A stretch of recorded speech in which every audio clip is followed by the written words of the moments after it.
İkinci Orta Doğu Kongresi'nin öğleden sonraki oturumunu inşallah başlatacağım. Öncelikle bu organizasyonda emeği geçen tüm arkadaşlarımızı kağıt gönderden tebrik ediyorum. Çok iyi bir iş yaptıklarını sabahki oturumdan da çok güzel bir şekilde gördük. Bundan sonra da inşallah böyle devam edecek. Başlıklara baktığımızda bugünkü bu oturumun şöyle bir ekseni var. Aslında ortak bir geleceğe dair ortak bir anlayışın üretilmesi gerekiyor. Bununla ilgili olarak da işte İran, Mısır ve bir konuşmacımız gelmedi ama o da yine Mısır hakkında konuşacaktı. Onun yerine Türkiye perspektifini Ali Balcı arkadaşımız sunacak.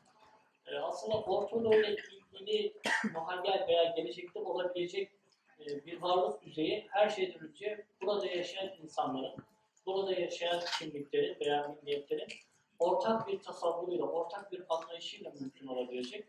Bunun benzer bir örneğini biz Avrupa Birliği sürecinde de gördük. Aslında Orta Doğu'da ihtiyacı olan şey bu.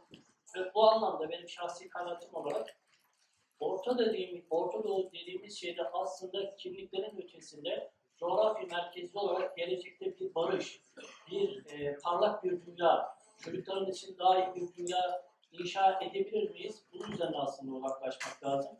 Çünkü aksi takdirde gerek dinler, gerek kimlikler, diğer bütün unsur bölücü bir rol de oynayabiliyor. İşte Burhan Hocamızın sabahki konuşmasında yaptığı 3 rekabet eden ideoloji bizim aslında en yakınındaki belirlen tehlike. Bunu nasıl yöneteceğimiz de yine bizim sorumluluklarımız altında. Bundan dolayı doğrusu ben bu ortamı çok önemsiyorum. Ve bu kısa girişten sonra Kayhan Bey'e söz vermek istiyorum. Yalnız sözü verirken de konuşma süremizin 20 dakika olduğunu hatırlatıyorum. Şimdiden katkılarınız için teşekkür ederim.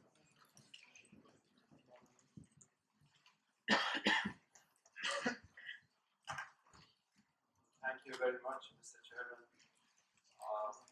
Thanks also Sakari University for inviting me. I'm glad to be here to share with you some of my views as a Iranian academic.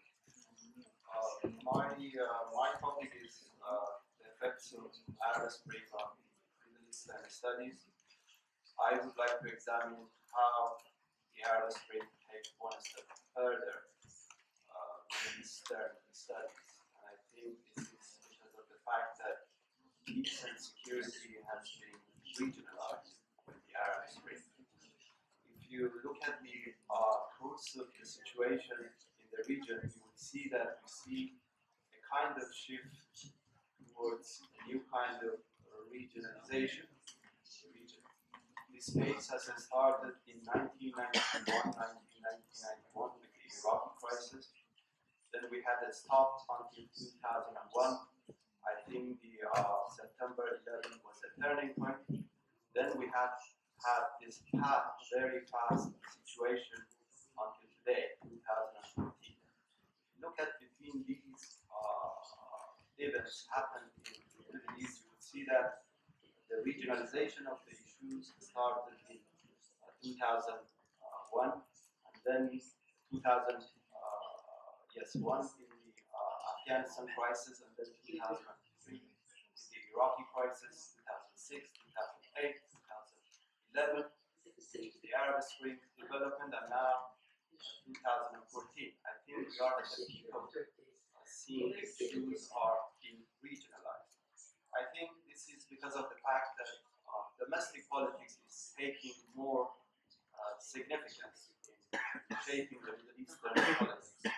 Here I think the role of masses are important, the role of democratization by the states of their own, good governance, and of course the issue of terrorism and extremism.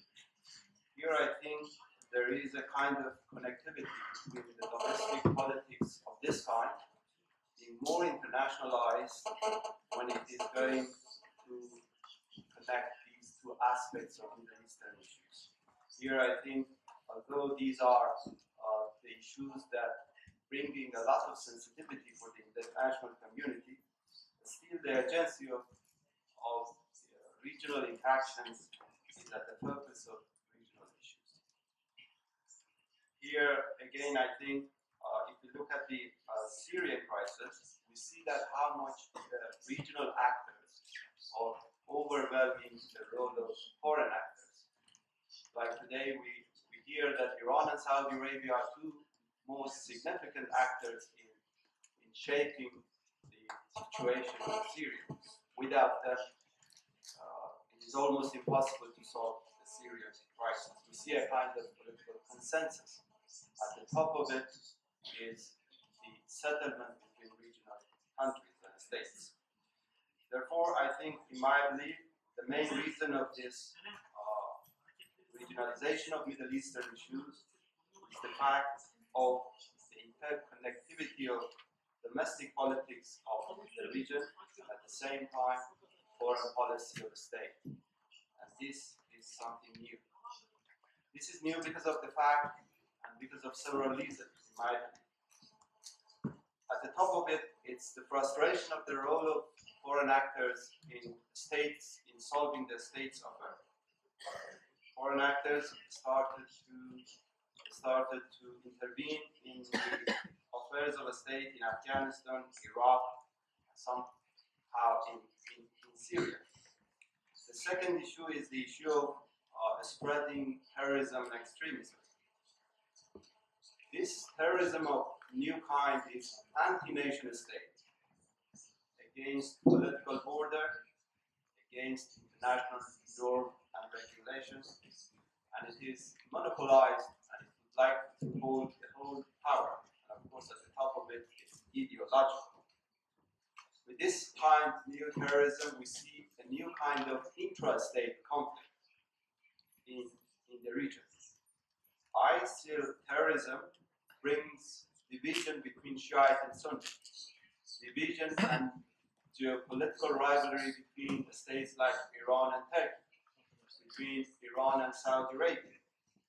Therefore, because the nature of this terrorism is anti-state, therefore the role of foreign actors in this context is somehow questionable. I'm trying to explain the main reason that Middle Eastern studies is getting more regionalized. In conclusion of this part, I think this has a lot of geopolitical implications. First is the fact that states and nations would like to count on their own state, and they would like to strengthen state system in the region. As I mentioned, they think that foreign role will complicate the situation in the region, and it was the fact, as I mentioned, in Afghanistan and the Iraqi crisis. Today, no group in Iraq would like to see the American role in the country.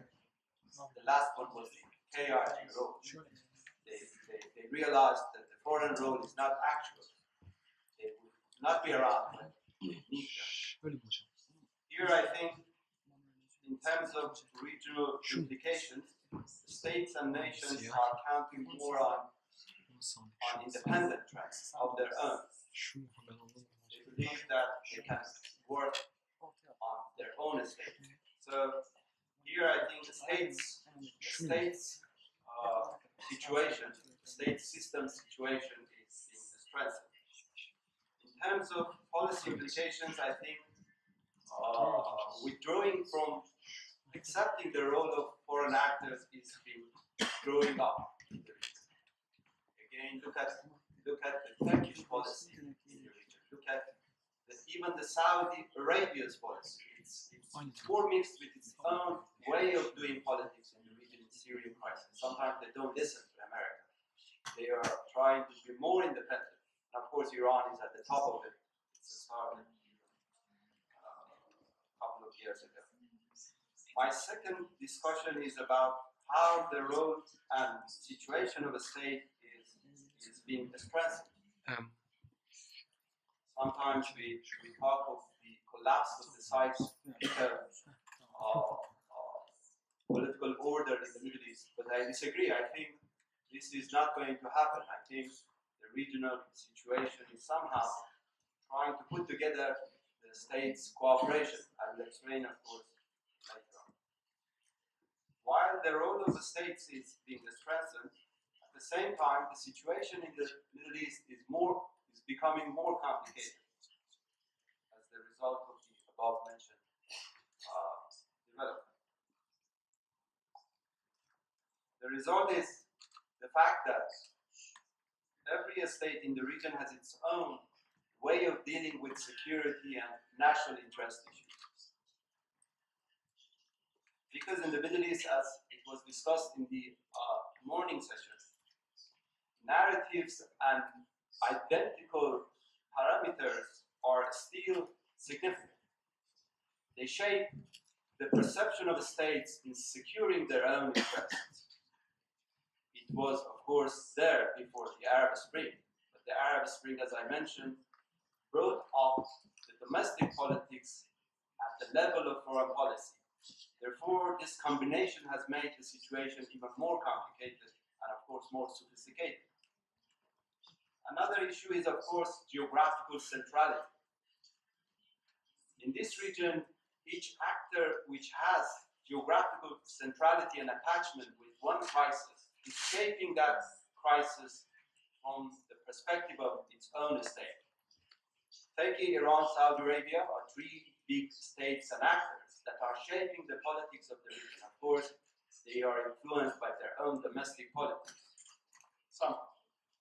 Therefore, I believe that the Arab Spring has somehow strengthened the pillar of the state system. And the states would like to have more role in the regional issues. This will have a lot of policy-making implications because states, for the first time, would like to be in the region by their own independent trends. And they would like to shape the politics of the region for several reasons. For a country like Turkey, it would like to perhaps feel the power vacuum of the Arab Spring. For Iran, it's just containing the threat of foreign state. For Saudi Arabia, it's also containing the threat. So they all would like to strengthen their role for several reasons. Some for economic integration, some for bringing friendly states, some for containing the threat. But the result is the same, I think. Strengthening the role of a state in the regional issues. Conclusion of this part is that the states are becoming more independent. They have some commonalities on some issues like keeping territorial integrity of the countries of the region, as I mentioned. This is unlike the Sykes-Picot argument these days. They would like to battle the terrorism. No state in the region is claiming that they are supporting terrorism. Of course, there are reports that some might support this kind of terrorism in behind, and this because of the fact that ideological issues are combined with geopolitical issues. This new terrorism is using ideological element for benefiting geopolitical interests somehow. But here, states would like to avoid war for solving the crisis. Iran, Turkey, Saudi Arabia, all of them have this common goal that they would like to support the territorial integrity of Iraq. They would like to battle the Daesh terrorism. And at the top of it, they would like to avoid war because they know that war will take their energy. Therefore, political and geopolitical games in the region is more complicated, is becoming more complicated and more sophisticated. I give you an example, ISIL and regional actors. Here you see how the Middle Eastern study is taking one step forward towards becoming more regionalized. The three actors have their own way of dealing with Daesh. Their priority is to look at the state's interests. Every state is arguing that it is not in my national security, as it was mentioned this morning. The gentleman from our party professor mentioned that why should we do that? Why we should intervene in Kobani's crisis? The same argument goes to Iran, because the region is full of narratives and ideological, historical, exchanges. Every state being engaged in the regional crisis, certainly it's a trap. They cannot escape from the complication of any regional war.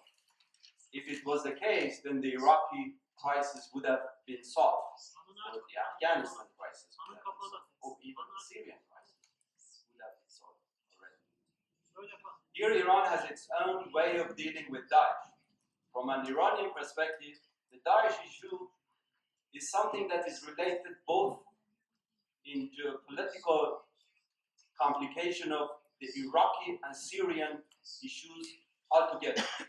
I think Iran sees the situation from a broader Middle Eastern geopolitical threat that contain the threat of America and other states in the region.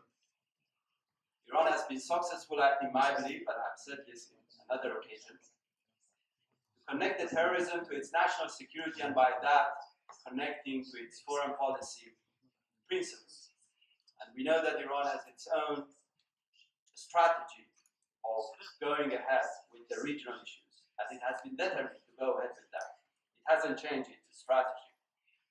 And the strategy is to not letting foreign actors to deeply influence the regional politics. For Turkey, I think the complication goes to the domestic politics mostly, Kurdish issue, and of course the Turkish government responsiveness to domestic politics, something that is not connected to the Iranian. Saudi Arabia, I think it has a dual approach. On the one hand, it would like to contain Iranian role in the region, nuclear issue, other things. And at the same time, it cannot just theoretically or actually not battling the Daesh extremism, because the Daesh extremism, as I mentioned, is questioning the pillar of a state of Saudi Arabia anyway. Some might say that there is a geopolitical aim behind this ideological extremist Daesh, but at the end, the states cannot just support them because it doesn't have any legitimacy in the international community context. My last point. I think the Arab Spring is somehow connecting between the two main trends of the regional politics. These two main trends are, one, globalization, and second, regionalism. The battle of the states in the Middle East to somehow balance between globalization and regionalism is something that has been in the region around for some time. On the one hand, connecting to modernity, international norms, and the state's responsibility to follow the international norms is something that the states would like to go with that. And of course, pioneer states like Iran and Turkey would like to focus more on developmental approach, therefore the need to connect with the global economic integration. So globalization is something that matters a lot. At the same time, states like Iran and Turkey are attached with regional politics anyway. Concepts like security, stability, national interest are very strong from an Iranian and Turkish perspective. Therefore, how to bridge between these two trends is something that the states are being challenged to connect. I think the Arab Spring made it more urgent to connect between these two. In that sense, I would say that the Arab Spring has taken one step further, regional politics in the state's behavior. And this has somehow provided the ground and bridged between these two main trends of globalization and regionalism in the Middle East politics. Of course, regional states cannot just ignore the role of foreign actors. Foreign actors have been in the region, and perhaps they have the right to be in the region because the Middle East politics and political structure is somehow connected to international security. If we accept that, the world is being regionalizing then the foreign actors have a right to be around in the regional issues. Of course, at the same time, there are demands for foreign role. Tiny states, smaller states, for instance, in the Persian Gulf, Qatar, UAE, Kuwait, they would like foreign role to be around because they are afraid of big states of the region. Of course, there are minority, ethnic and religious minority who would like to feel that they are most safer from the bigger states in the region if foreign role is around. Therefore, we see that how the role of regional states is being strengthened. In conclusion, I think we need to bridge between these two trends of regionalism and international globalization. We perhaps come to this conclusion that internationalization of the regional issues is not appropriate that much because that will give the hand to foreign role to justify its policy in the region. And I think the last point is that if I can come back to my point, Arab Spring has somehow, in the course of Middle East politics, has regionalized the regional issues. And I think in this context, the commonality between states and nations for developing their own domestic politics and foreign policy, independent foreign policy, is very obvious.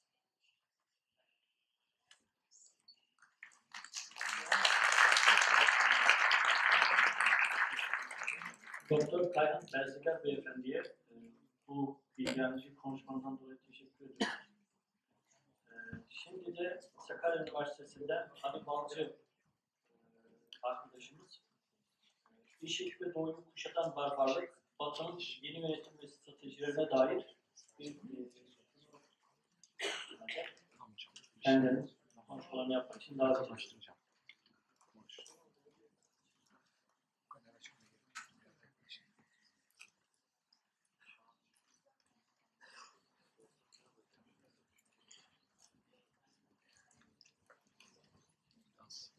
Tamam.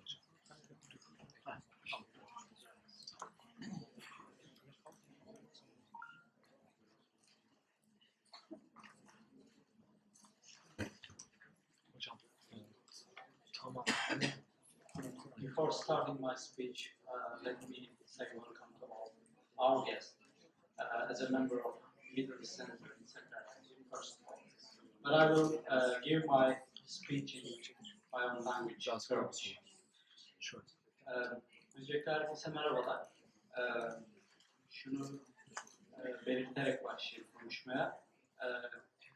Bugün belli oldu benim bu konuşmayı yapacağım. Dolayısıyla biraz aceleyle hazırlanmış bir sunum.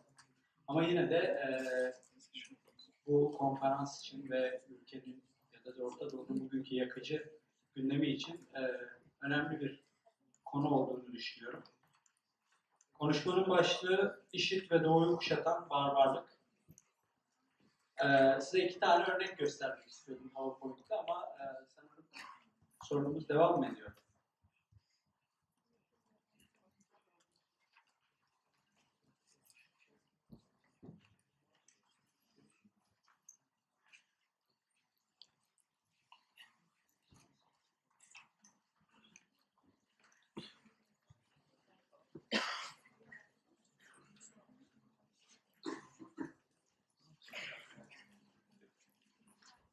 Onları gösteremeyeceğim size. Dolayısıyla okuyarak aktarmak istiyorum. Birincisi, yani temel sorun şu bugün konuşmada açıkçası. IŞİD şiddetini izliyor olmamız ve biliyor olmamız hem biz Doğulular hem de Batılılar için ne ifade ediyor? Dolayısıyla temel sorun bu ve bunun IŞİD ekseninde cevabını vermeye çalışacağım. Çok eskiden, yani 500 yıl kadar önceki zamandan 2 tane örnek vererek bu analizi yapacağım. Birincisi, Amerika Vespucci yeni dünyayı keşfettiğinde 1508'de bu dünyayı tasvir ve temsil ederken şu ifadeleri kullanıyor. Aynen okuyorum. İnsanlar çıplak, yakışıklı, esmer, düzgün vücutlu, kadın ve erkeklerin kafaları, boyunları, mahrem yerleri ve ayakları kıllarla kaplı. Erkekler yüzlerinde, göğüslerinde çok sayıda değerli taş taşıyorlar. Kimse kimseye bir şey borçlu olmadığı gibi her şey ortak. Erkekler onları mutlu eden kadınlara sahipler. Bunlar anneleri, kız kardeşleri veya arkadaşları olsa da fark etmiyor. Onlar ayrıca birbirleriyle kavga da ediyorlar. Fakat onlar ayrıca birbirlerini yiyorlar, öldürüp etlerini ateşte pişiriyorlar. 150 yıl yaşıyorlar ve bir hükümetleri de yok. Vespucci'nin Yeni Dünyayı tasvir ettiği kitabından küçük bir alıntı. Hemen hemen aynı tarihlerde Floransalı bir ressam, fotoğrafı göstersem daha etkin olacaktı ama tasvir edebilirim kısaca. 1587'de Vespucci'nin Yeni Dünyayı keşfini tasvir ettiği bir tablo çiziyor. Bu tabloya baktığınızda Amerika Vespucci elinde haçlı bir değnekle hamam üzerinde uzanan, çırılçıplak uzanan bir kadınla karşılaşıyor. Yani Yeni Dünyayı bu kadın temsil ediyor, keşfedilde ya da batılı olanında Vespucci temsil ediyor. Resme baktığınızda bunu görüyorsunuz fakat biraz daha dikkat ettiğinizde arka planda bir insan cesetini pişiren yerlileri görüyorsunuz. Şimdi bu iki tasvir aslında işte tesadüf değil, belki tasvir arasında çok önemli bir benzerlik var. Doğu keşfedilmeyi bekleyen ya da batı dışı dünya keşfedilmeyi bekleyen egzotik, keyifli, yeni maceralara açılabilecek bir dünya. Ama aynı zamanda çok gizli detaylarında insanı yiyebilecek bir tehlikeyi ve barbarlığı da barındıran bir coğrafya. Dolayısıyla bu sömürge dönemi boyunca yaklaşık bir 200-300 yıl süre boyunca batı dışı dünyaya bakışını belirleyen bir görme biçimi. Yani özetle şöyle bir şey söylüyor bu görme biçimi. Doğu bütünüyle keşfedilmeye, sömürülmeye, anlaşılmaya, öğrenilmeye, macera yaşanılmaya müsaittir. Ama bütün bunları yaparken de o içinde ve gizli dehlizlerinde barındırdığı barbarlığı da yönelik dikkatinizden hiçbir şekilde taviz vermeyin. Aksi halde orada kızartılan kişi siz olabilirsiniz. Dolayısıyla bu şöyle bir cümleyle özetlemek gerekirse bütün buraya kadar anlattıklarımı, keşfedilmeyi bekleyen pasif, yani çıplak kadın tasvirinde olduğu gibi, ama yine de öteki detayda saklı olan barbarlık, olan Doğu uzun bir süre dönem Batı'nın dahil olarak, yani onun coğrafyasına giderek, işte Hindistan'daki sömürge, valizliklerini vesaire düşünün, onun coğrafyasına giderek sonuna kadar sömürülen bir mekan. Bunu IŞİD'le bir alakası yok buraya kadar anlattıkları. Fakat içinde yaşadığımız yüzyılda küçük bir değişim yaşanıyor ve küçük bir değişiklik oluyor. Batı'nın batı dünyayı, dışı dünyayı görme biçiminde. 11 Eylül bunun için önemli bir kırılma noktası ve 11 Eylül sonrası siyasi iklimde Doğu artık pasif bir öteki olmaktan çıkıp barbarlık halinin resmin ve tasvirlerin en önüne çekildiği aktif bir ötekine dönüşüyor. Yani artık Doğu ve Batı dışı dünya bütünüyle barbarlığıyla birlikte var olan, detaylardan çıkıp artık merkeze taşınan bir barbar konumuna taşınıyor temsillerden. Dolayısıyla mesela bugün IŞİD'le ya da El-Kaide ya da Khorasan diye bir başka örgüt Suriye'de keşfedildi. Bütün bunlara ilişkin yazılan tasvir ve analizleri Batı medyasında okuduğunuzda sık sık şu ifadeyle karşılaşıyorsunuz. Bir öncekinden daha tehlikeli bir barbar. Yani mesela Ebola virüsünü kendi kanına enjekte edip Batı'da bunu insanları öldürmek için kullanabilecek derecede aşırı bir barbarlık söz konusu. Dolayısıyla IŞİD tam da bu eksene oturtuyorum. Ve 11 Eylül sonrası bu siyasi iklimin ideoloğu ya da fikir babası ya da öncüsü diyelim, Bernard Lewis denen bir oryantalist, akademisyen. 1954'te henüz şöyle bir ifade kullanıyor Doğulu toplumları, özellikle İslam toplumlarını tanımlarken. Yine aynen okuyorum. Şimdi istisnai olandan, yani detaysız, işte önemsiz analizlerden İslam toplumunun geleneğinin ve düşüncesinin doğasından kaynaklanan temel unsurlara döneyim. Yani en temel İslam nedir bunu anlatayım size diyor. Bunlardan ilki İslamcı siyaset geleneğinin otoriter yönetim anlayışıdır. Ya da totaliter sistem de denilebilir buna. Birçokları İslam ve demokrasiye yakın olduklarını göstermeye çalışsa da bunlar ya İslam'ı ya da demokrasiyi ya da her ikisini birden yanlış anlamışlardır. Gerçekte olan İslam'ın siyasi tarihi hiçbir zaman yatışmayan bir otokrasidir. Lewis'in bu analizi çok erken bir analiz. 1954'te yaptığı bir analiz. Fakat gerek 1990'larda Huntington'un yazdığı Medeniyetler Çatışması tezinde ve daha sonraki birçok Orta Doğu tasvirlerinde hakim, dominant bir dil ya da temsil biçimine dönüşüyor. Dolayısıyla artık Doğulu toplumlar, özellikle Orta Doğu'daki İslam toplumları zaten barbar, işitvari örgütleri içinden çıkarabilecek bir otoriterlik, bir totaliterlikle malüldür.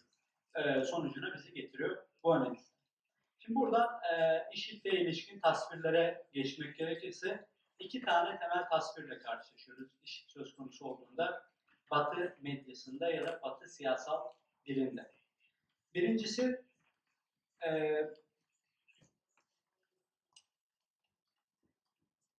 IŞİD İslam'ın iki kolunun çatışmasının bir ürünüdür diyor. Yani Sünni ve Şii grupların Irak ve Suriye'de yarattığı, ürettiği kaos ve çatışmanın bir çıktısıdır IŞİD. Dolayısıyla bu eksende değerlendirilmelidir. İkincisi, tam da bu ekseninden dolayı IŞİD buradaki Sünnilerin bir tepkisi, reaksiyonu olarak ortaya çıkmıştır şeklinde iki temel sunma ve tasvir biçimiyle karşılaşıyoruz. IŞİD söz konusu olduğunda Batılı medya ve siyaset aktörleri nezdinde. Şimdi bu böylesi bir IŞİD'le Batı iki stratejiyle mücadele ediyor. İlki barbarların anladığı dil olan askeri çözümler ve barbarların içinden çıktığı dünyayı ikiye bölmek. Yani barbar ve IŞİD destekçisi olanlar ve diğerleri diye İslam toplumunu ikiye bölerek birinci stratejisi bu. İkincisi de sürekli bir şekilde askeri olarak bombalamak ve müdahale etmek. Birinci strateji kesinlikle IŞİD'e ya da barbar diye tanımlanan örgütlere yönelik bir strateji değil. Daha çok IŞİD dışındakilere yönelik bir strateji aslında. Yani IŞİD ve benzeri örgütlerin dışında kalan sıradan Orta Doğu insanlarına ve halklarına yönelik bir mesajı olan bir şey. Bu bombalama ve askeri önlemler. Tıpkı hapishaneye atılanların kendilerinden çok dışarıda kalan sıradan insanlara yönelik bir mesaj olması gibi. Yani suç işlediğiniz durumda ya da suç işlemeniz halinde gideceğiniz mekan burası ya da kalacağınız zindan burası mesajını nasıl üretip hapishane üzerinden modern toplum, modern devlet toplumu disipline ediyorsa aynı şekilde IŞİD ve bu barbar örgütlere yönelik askeri ya da müdahale temelli çözümler aslında bu örgütleri disipline vesaire etmiyor. Bu örgütlerin içinde bulundukları toplumları disipline etme amacı güdüyor. İkincisi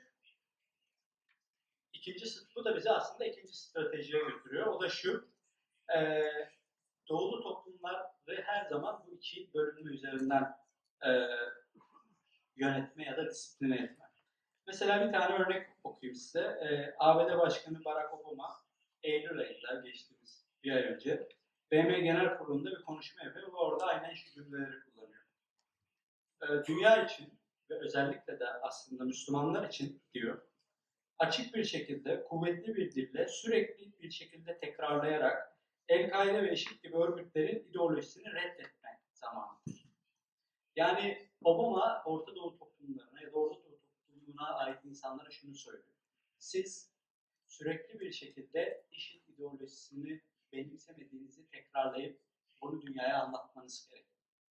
Yani bu aslında IŞİD ve bunlarla mücadelenin nasıl diğer geri kalanlara bir kimlik ve disiplin mekanizması verdiğini bence çok açık ve net örneği diye düşünüyorum. Bunu sadece deklare etmek de yeterli değil. Sürekli bir şekilde bu deklarasyonları tekrarlamanız gerekiyor bu süreçte. Şimdi bütün bu hikayenin, bu temsil biçimlerinin, bu pratiklerin bizden sakladığı iki önemli gerçek ya da olgu var diyebilirim.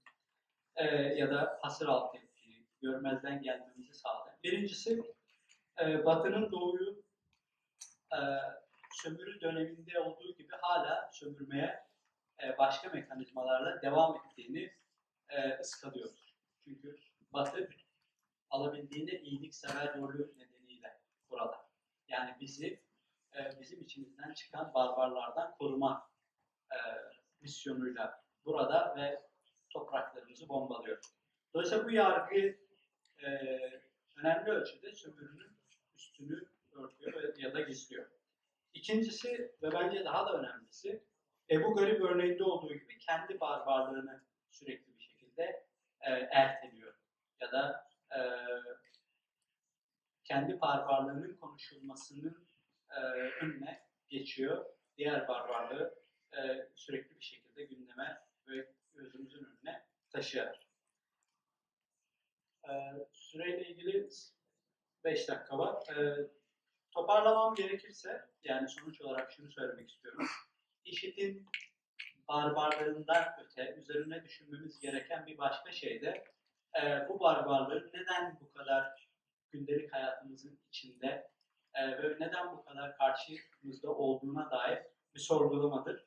Ve eğer iktidar dediğimiz şey, Batı'nın Doğu üzerindeki iktidarı dediğimiz şey önemli ölçüde temsillerden geçiyorsa ve bu temsiller bizim bütün hikayeyi algılamamızın temel düğüm noktasıysa bu temsil etme biçimleri bize bir şey anlatıyor.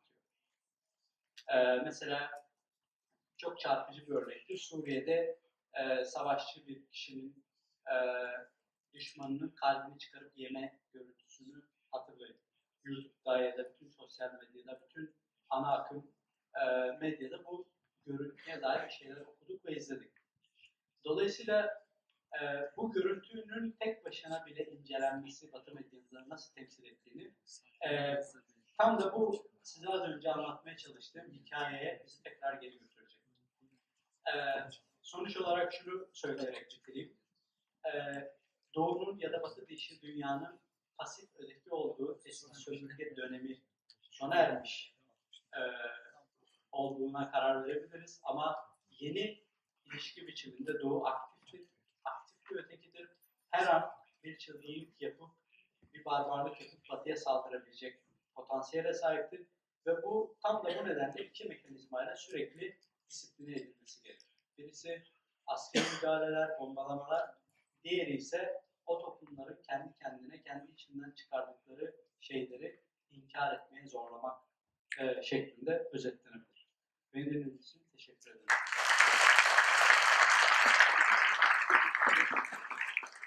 Ali Bey'e bu veciz konuşmasından dolayı teşekkür ediyoruz. Son konuşmacımız Ömer Aşur Bey. Kendisi Exeter Üniversitesi'nde. Konuşmasının başlığı başkaldırı sonrası Kuzey Afrika'da sivil asker ilişkileri, Mısır'ın bitmeyen krizi. Buyurun.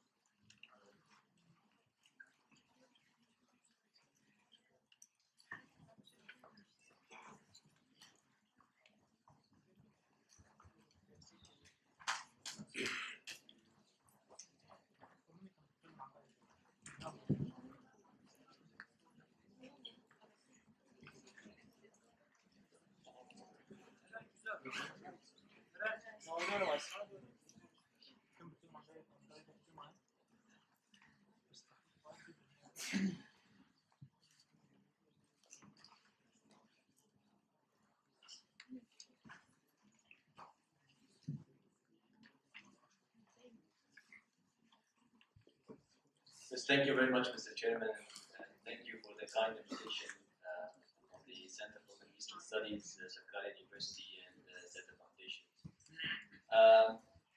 It's hard to follow up after two excellent presentations. I am going to speak on something a little bit different in that sense, but also has to do a lot with the whole idea of arms in politics and how the involvement of arms in Middle Eastern politics have affected the political, social, and economic prospects of this region. And I'll be generally looking at Egypt, but the parallels are quite significant elsewhere. I'll start by giving you a bit of background on what I was doing before getting into civil-military relations. I was looking at mainly transformations of non-state actors who take up arms as a way to change the political and the social structures, and then decide to use another means than armed activism, so move into unarmed activism. If you want to summarize it like from militia to political party, or from non-state fighter to a state politician of some sort. And I was looking at that, and one of the conclusions I arrived in was that without a balanced civil-military relations in the region, and without a thorough process of security sector reform, these transformations from armed to unarmed activism will not be sustained and will collapse at one point or another. And when the Arab uprisings started to develop between 2011 onward, from 2011 onwards, there was an opportunity structure here for, number one, having a bit of a balance in civil-military relations, more or less, rather than the dominance of the armed institutions over elected institutions and over judicial institutions, to have a little bit of a balance between these relationships, but also a thorough process of what we call security sector reform in that sense. But prior to getting to the Arab majority uprisings, if you look at the moods that we had in the regions for the militaries, influential militaries, you would have one model that you can call it the Guardian model. Where the military believes that it established the state, it gave the state its identity, it gave it its more or less a dominant ideology, and it believes that given that it is the actual founder of the state, it can guard the state, and it assumes the guardian role. And I guess you're quite familiar from the last century, from the 20th century, with that model in place. But we also have other models.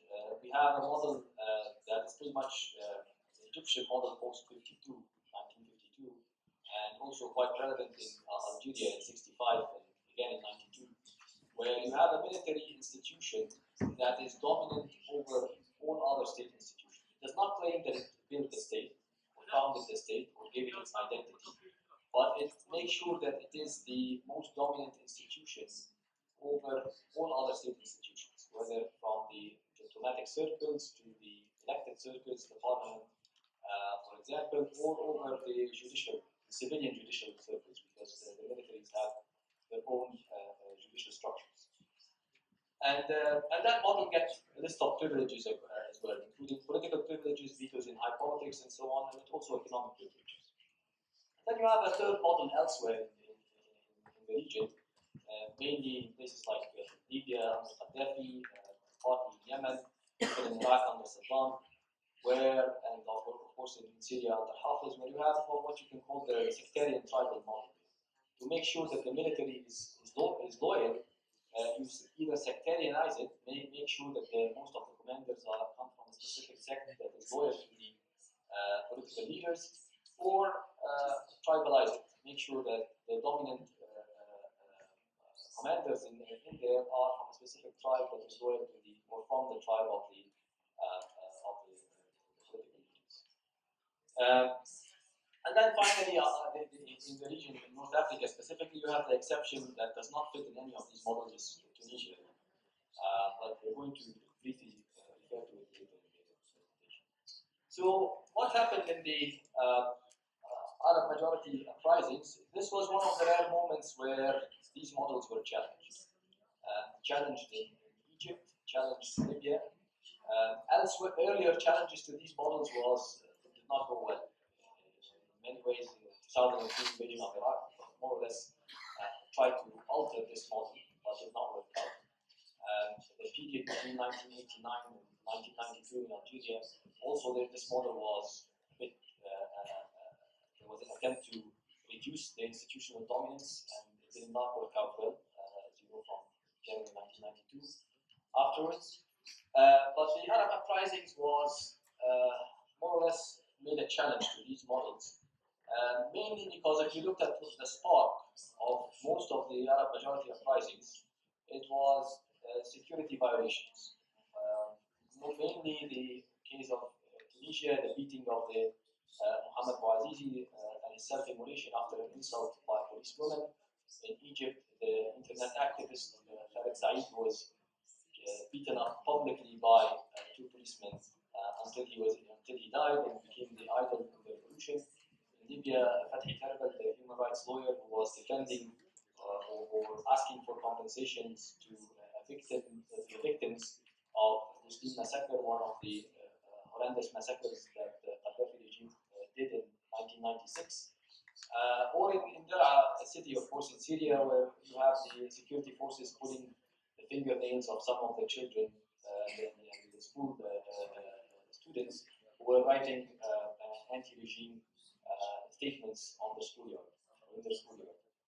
So you had the spot, mainly security sector violations, followed by demonstrations, usually in the local level, the security crackdown on demonstrations. Demonstrations get bigger on a regional level, and then after that on a national level, in most of these cases. Once you had that, you had an opportunity here to say two things. The immediate demand of most of the protesters and activists was the idea of one, you have to hold the security sector accountable, and two, the military has to have some control and oversight over it, which are very much at the core of balanced civil military relations. If you looked at the Egyptian case, you will find Egypt had two opportunities really to set up a more or less democratic control of the armed forces, or at least serious attempts at democratic control of the armed forces. One was between 52 and 54, and another one was between 2011 and 2015. Both of them did not go well. Both of them failed. And I'll talk a little bit later about the causes of the failure. 52-54, it was a military coup. The Egyptians like to call it or some of the Egyptians at least like to call it a revolution. But it was a military coup in a textbook one, but it had popular support on the ground. Many people cheered for it. But after the coup immediately, the military itself was divided. Part of the military, because you had really a military junior officers who were more or less political activists. It was not a senior military commander that was leading the coup in 52. And those junior officers had different kind of affiliations. Some of them were on the left, some of them were on the right, some of them were communists, some of them belonged to the Muslim Brothers, and some of them were just pragmatic activists who wanted to see the monarchy gone. And they split. A group of them was saying we have to call the parliament back. Even so, make free elections, and even if it brought the guys that we don't like, back then it was the national liberals that we did not like, so be it. We don't want to see a coups like Syria in 1949 had 3 coups after each other, and it gave a bad name at this point in time to the idea of military coups. And then another faction, which became the dominant one, was saying, no, we should more or less establish a revolutionary command council, and it will be more or less the military rules. A long story, to keep the long stories short, this faction was dominant. It dominated the military first, and then dominated other institutions, and then banned political parties, and then it was more or less the emergence of what we call, by November 1954, we had the emergence of what we call now the Officers' Republic, where the officers were the main officers or ex-officers became the main rulers in the country. The only thing that was happening really between 54 all the way to 2011 was that the ex-officers or the military officers that belonged to the presidency were usually more dominant than the ones who were the high command of the army. So when Nasser had political differences with, or a political crisis with Amir, who was the high commander of the army, Amir in the end was killed or, between quotations, committed suicide. When Sadat had also an issue with Fawzi, who was the Minister of Defense and the High Commander, also Fawzi was arrested. Same thing with Mubarak, when he had an issue with one of the popular high commanders of the army, General Muazala was marginalized, and that was not even a major issue. But then, from 2011 onwards, what you had is the high command dominating over the presidency. So you have the high command removing first Mubarak in 2011, and then after that, Morsi in 2013, and then appointing a new president, Adli Mansour, in 2013 as well. And then after that, one of the high command, so the Supreme Council of the Armed Forces, not the oldest of them, the most senior of them, and not the most decorated of them, becoming the president, General Sisi. So that was the main difference. But 2011, when it happened, you had for the first time in Egypt's history, even that did not happen back in 52-54. You had the chant in the popular chant in Tahrir Square, Yasqut Hukm al-Askar, or down with military rule. That was new. And the other thing that was new was the putting this issue on the agenda. 2011, 2013, the rule of the SCAF under Field Marshal Tantawi was about really three things. 2-3 red lines that you cannot touch, but other than that you can deal with or do politics elsewhere. One of them was the idea of the veto in high politics, national security issues, sensitive foreign policy issues, especially vis-a-vis Israel and the US. Those were red lines. So the elected civilian or the elected institutions should not touch these issues without the military's approval of the new policies. The second thing is the issue of immunity. So the legal prosecution of the commanders, whether because of corruption or repression methods, should be avoided under civilian jurisdiction. Under military jurisdiction, it's usually under the High Command or under the Minister of Defense, so it's military and military, so it's kind of control. And then the third issue was the economic complexes that is owned by the military, which is untaxed.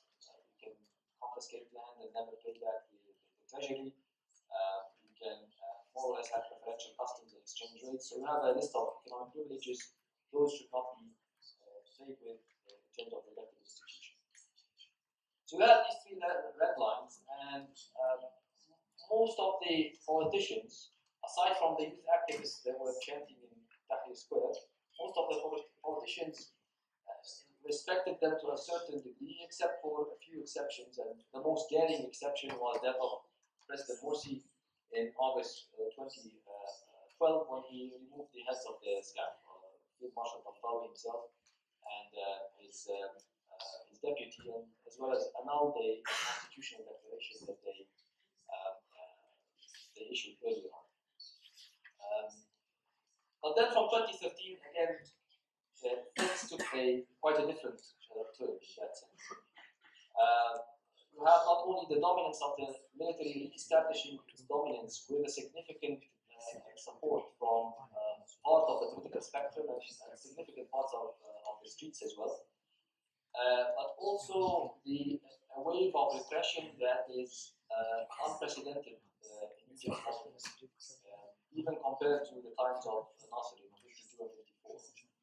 And in August 2013, more than 1,000 people were killed, or 1,000 protesters were killed in less than 10 hours, and in front of TV cameras. So this was not happening inside a political prison of some sort, but in front of the whole world.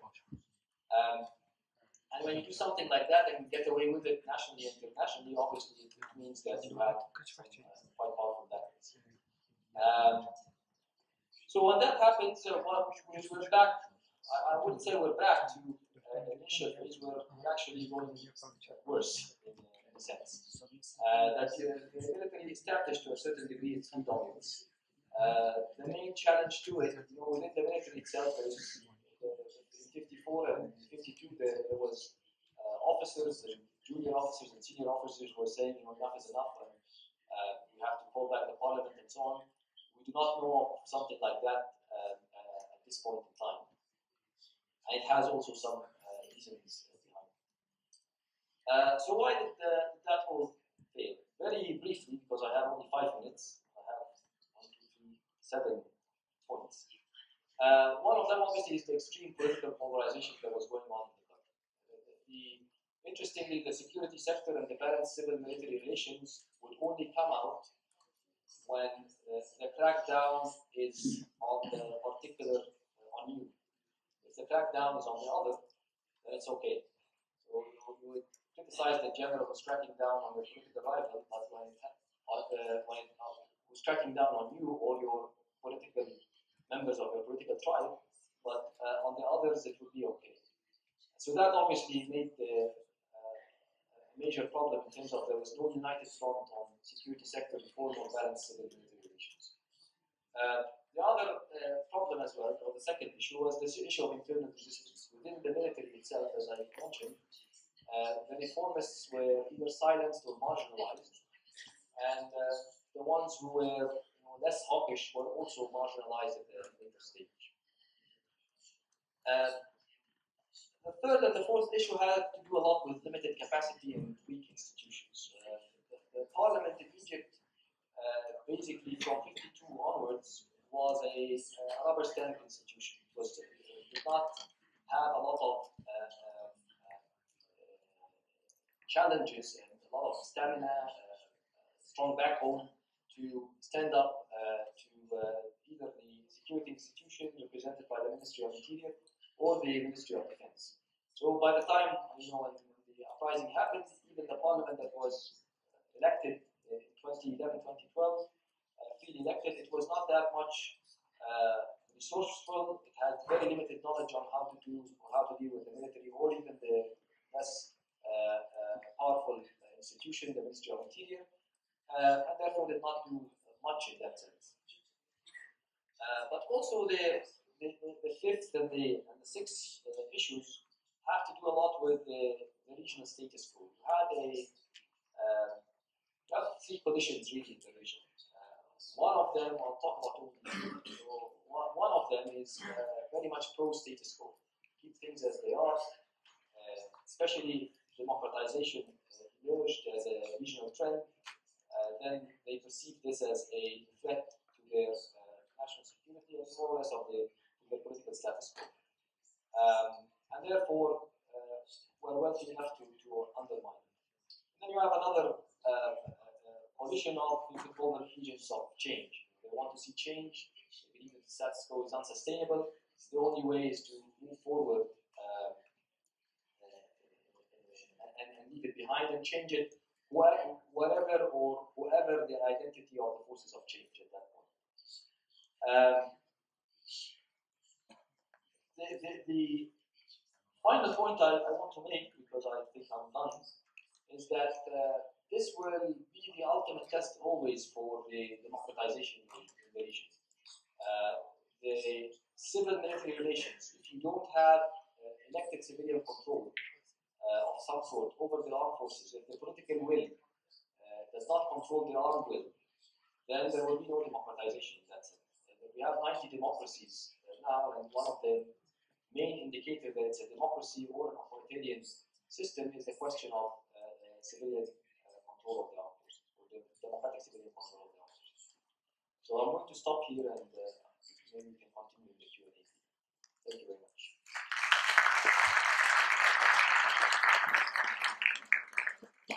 Doktor Ömer Bey'e de sunumundan dolayı teşekkür ederiz. Şimdi soru kısmına geçebiliriz. Soru için yaklaşık bir 15 dakikalık zamanımız var. Evet.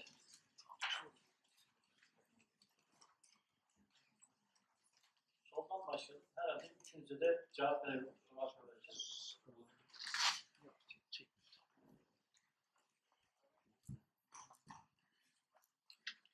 Soruyu kime yönelttiğinizi de belirtirseniz. Thank you very much for your speech. Sizin için çok teşekkür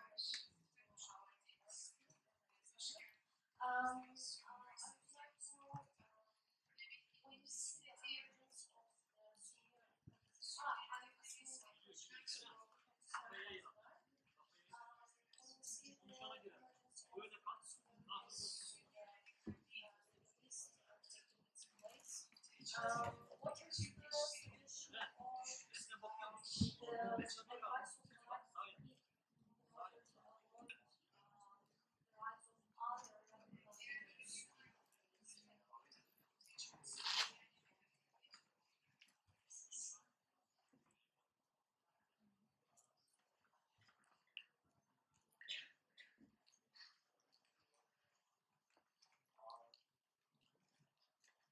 I think Iranian official made it clear that the issue of extremism is a general issue. It has been said in several occasions by the Iranian, especially foreign minister, the new foreign minister, and the new government, moderate government of Dr. Rouhani, that extremism doesn't matter if Sunni or other version, something against humanity, and therefore it should be challenged in a general context. That general context is somehow connect different crises in the region, no matter from which country. Therefore, I think Iran has a comprehensive general view, seeing the extremism as a macro challenging human security, and of course in the region, the states.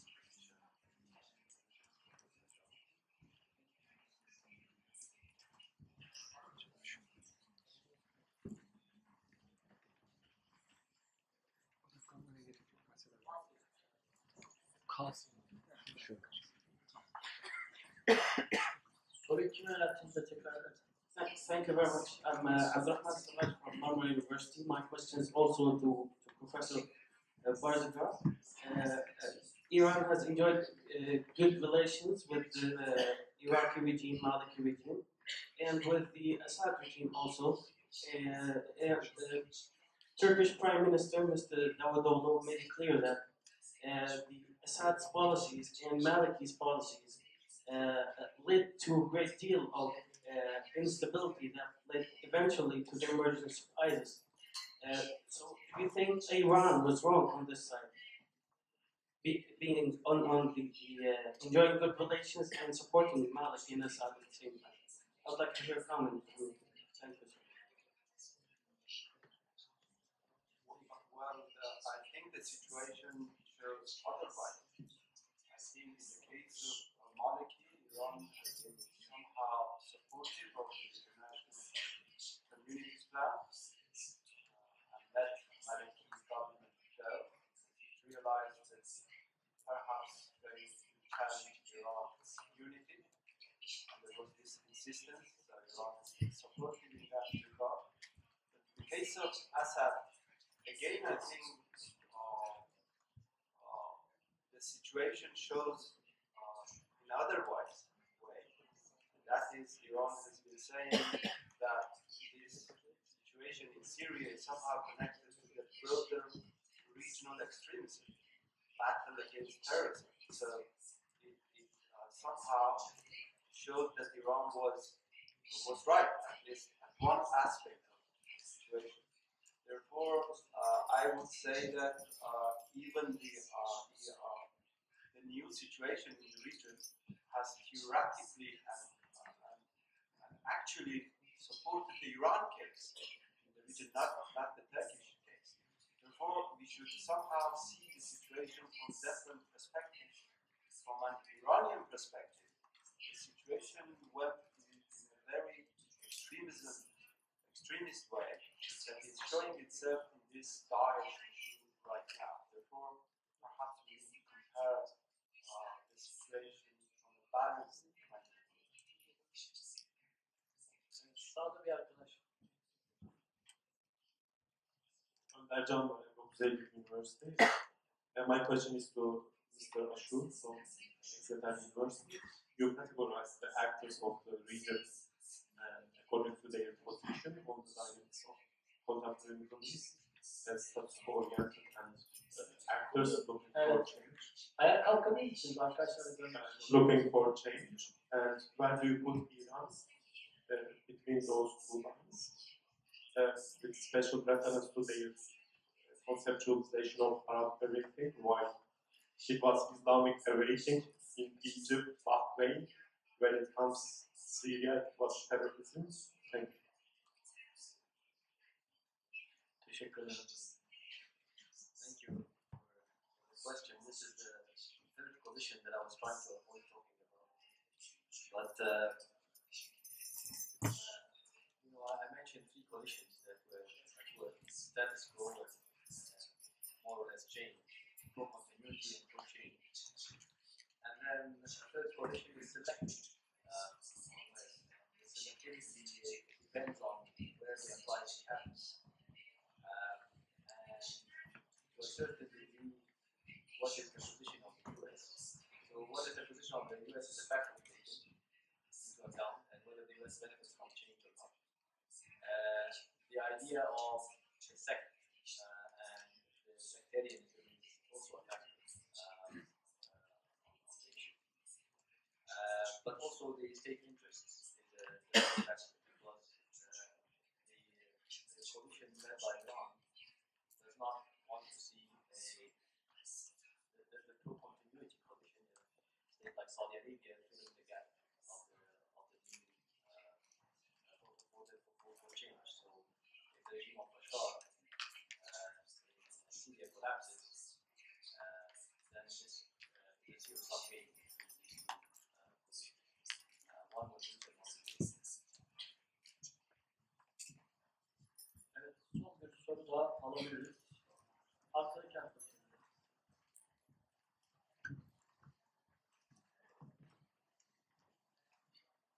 Thank you for your contributions. I am a PhD candidate from Bilkent University, also a research assistant at Turkish National Police Academy, and my question would be to Dr. Ashur. My question will be to Dr. Ashur, and I'm sure that you heard about this new book by Hazim Kandil, Soldiers, Fighting Statesmen. While reading, I was surprised to read that he talks about the economic role of the Egyptian army, which is almost now becoming myth, because nobody exactly knows the how Egyptian army is involved in the economy. Some people say it's 20%, and others say like 40%. But he says, Kandil says, that's like a myth, and it's not really involved in the economy, especially in the late, in the last periods under Mubarak. Do you agree with this? That's my first question. And the second question is, you said in Tahrir Square, people chanted down with the military regime. How did we come from that point to here, with obviously many people supporting for some reason the military rule right now? Thank you very much. These two questions we answer, but very briefly, the military economic empire exists and it has foundations. The Arab Industrialization Organization is one of them. The military services is another. So it's not a myth; it's a reality. I know of many cases where land confiscations that were confiscated as military training camps. Places in the near the beaches of Egypt, and then we sold after that touristic enterprises. The treasury does not get any international treasury. The money goes directly to the military on multiple occasions loan money to the treasury. So don't loan Egypt money. Where does that money come from? Off the budget, without any oversight or any sort of control over it. It's hard. I was told multiple times by one of the former ministers that there's only one who can actually get some accurate numbers, or the only two characters that can get accurate numbers of this are the head of the central bank and the minister of finance. And both of them, once they start digging, they will be wrong.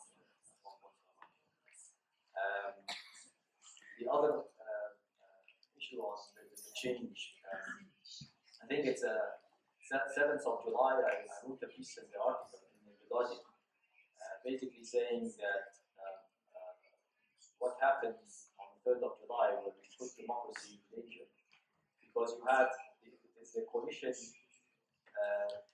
that was pro-military, or let's call it the anti-Morsi coalition. It's not a homogeneous coalition. You had at the top of it the guys who have the arms and the money are the military, followed by the guys who have less arms and less money, which is the Ministry of Interior and Security Services. Then followed by the guys who you can call them, or the faction you can call them that pro-Mubarak status quo, not pro-Mubarak as a figure, but we're happy with the status quo because those are businessmen and media personnel, and they have a lot of money and a lot of influence on the media. And then at the very, very bottom are those activists that, in terms of the power chain, at the very bottom, those activists who are chanting down with military rule. And those are the guys who have no arms, no money, and just have themselves, the extra energy to always go down in Tahrir and sit in there and so on. They include various activists from the left and maybe from the liberal camp and the leftist camp. And those will be easily sacrificed, at any time you can crack down on them because all of the other factions are powerful than them. So if they clash, then they will disappear from the picture and they won't be able to chant down with them. And I think the highlight of this was in Tahrir Square on June 30th. If you started chanting these chants down with military rule, you were there to remove Morsi. But if you started chanting, and some of them did, chanted down with military rule, you would find basically a knife in your back, which tells you that some of the other parties were hiring thugs basically to silence them. Son bir soru alabiliriz. Eğer yoksa tamam. Buyurun.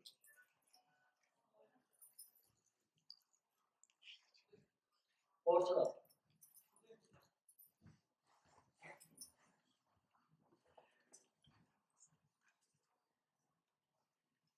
I have a short question for Dr. Ömer.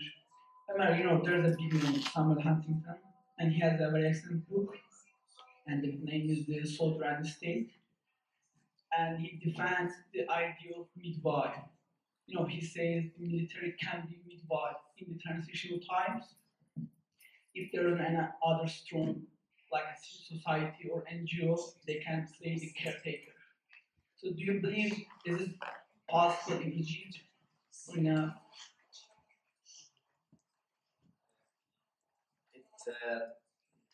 It was tried in the sense that the midwives and that would be a group of civilians that would agree to abide by the red lines of the military, as I mentioned, and the veto in high politics, the untouched economic complexes, and the immunity from any prosecution, in terms of corruption or repression.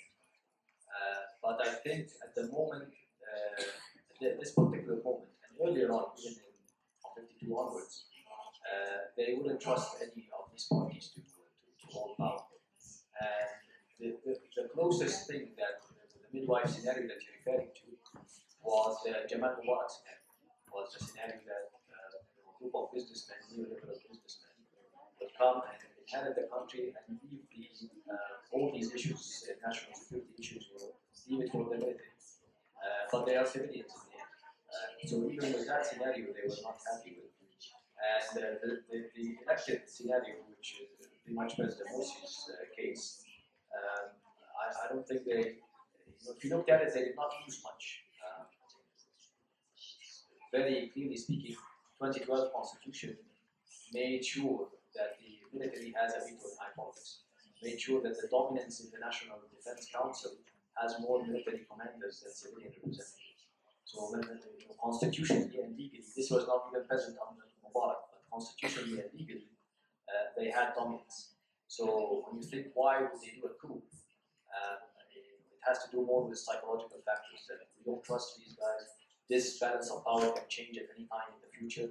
So why risk it? Let's get rid of them now, whether in the case of the Jamal as a civilian or in the case of President Morsi as an elected president. And then we put one of ours, again, one of ours was not the most senior, Sisi is not the most senior, or the most decorated, put him there in the presidential palace. Make it this way so we have more control. Evet arkadaşlar, katkıda sabırlarınızdan dolayı teşekkür ederiz. Sizlere de zaman kalplerinden ve başarılı sunumlarından dolayı ayrıca teşekkür ederim. Kahve arasından sonra görüşmek üzere.